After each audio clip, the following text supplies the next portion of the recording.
from Texas. Hello, what's your question?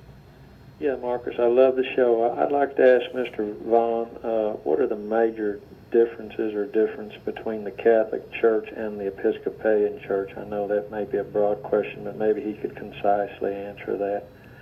Thanks, Patrick. The major difference between the Charismatic Episcopal Church and the Catholic Church can be identified in papal authority. Everything else collapses. Everything else can be set aside as essentially unimportant. When I was a priest in the Charismatic Episcopal Church, one of the questions we had to answer was, what is the source of our authority? That's the question.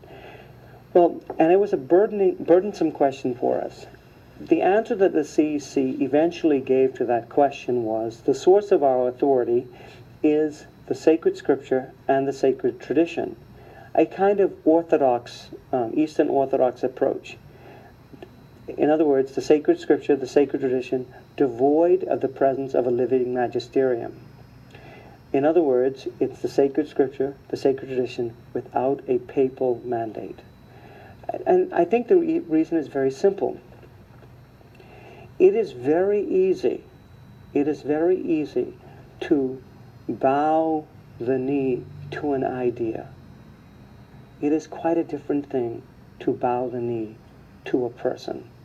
In Catholicism, we are called not to be devoted to Christ in theory, but to give expression to that devotion to our reverence for a particular human person in the papacy. Yeah. And the magisterium in union with him, him, and to those, I mean, we recognize the hierarchy, as we see in Ephesians 5, where it compares the family and the church, the hierarchy that's there.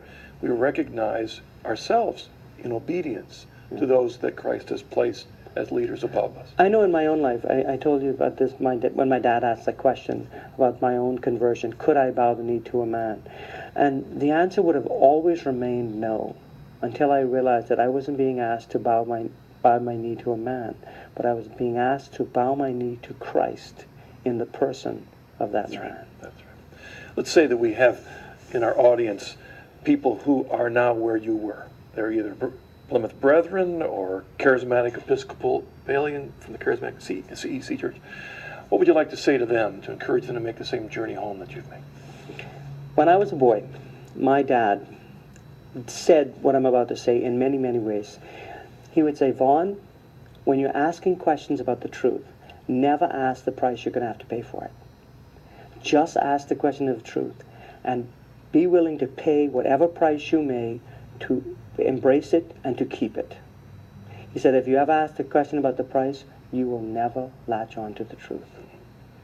Vaughn, thank you so much for joining us on the journey home. Thank you for your witness, and our prayers are with you as you go through that process of the seminary and continue discernment of God's call for you. God bless you and your family. And thank you for joining us on the journey home. It's always a pleasure to be with you. I hope these conversion stories are encouragement to your faith, strengthen you to walk closer to Jesus Christ and His church. God bless you. We will see you again next week.